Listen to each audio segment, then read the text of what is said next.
This is the historic SpaceX launch, which happened on May 30th, 2020.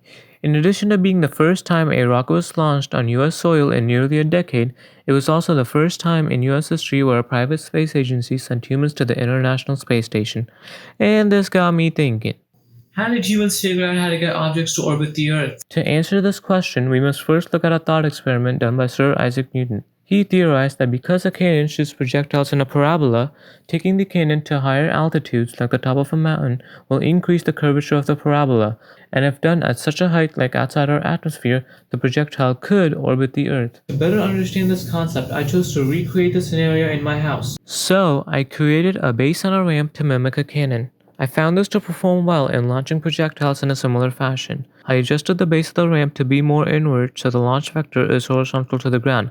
This is key because having an upward vector in space may cause satellites to lose orbit and fly off into space. So now that I had the basic setup, it was time to try different extremities to see what affects the range of my projectile. First, we compare low and high velocities, then different heights. We also tested with different sizes of projectiles to see if that had any effect on range. After trying different extremities, we can see that having a higher height will increase the range of our projectile, so this checks out Newton's theory.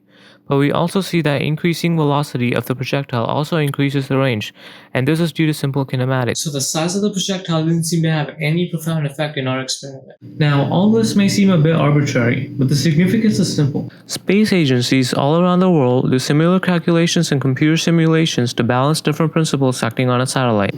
Think about it. Gravity is always acting on the satellite, so if it's moving too slow, it'll get pulled into Earth, but if it moves too fast, it will escape Earth's gravity and fly off into space. So the balance between these two is called orbital velocity and satisfies this equation. And notice how radius plays a role. A high orbit with a larger radius requires smaller orbital velocity, while a faster velocity is required to maintain a low orbit to escape Earth's pull. But first, let's look at the law of universal gravity, where every object in the universe attracts every other object and can be described using this equation. Since we're talking about orbits, all objects that travel in a circle observe a centripetal force, which is influenced by mass, velocity, and radius. When cancelled out, we derive the equation for orbital velocity. And notice how mass is an important component.